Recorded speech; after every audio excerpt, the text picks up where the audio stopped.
СДСМ Штип јавно реагира за намерата градоначалникот Иван Јорданов како јавен оглас да го продава сегашниот магазин на јавното предпријатие Стипион. На денешниот прес тие поставија неколку прашања. Дали општина Штип има план како ќе ги потроши средствата стекнати од продажбата?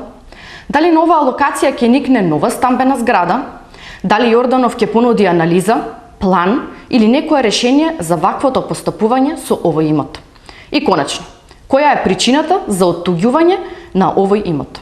На прашањето од Социјалдемократскиот сојуз, Јорданов објасни. Местото каде во моментов се наоѓа објектот на јавното предпријатие Стипион представува лоша слика за градот, потенцијална опасност за сообраќајот и самата локација е несоодветна за таков вид на дејност. Затоа ќе создадеме ново и модерно решение со преширување на улицата и паркингот кој ќе ги задоволи потребите на граѓаните и ќе стане репрезентативно место во градот. Изјави Јорданов.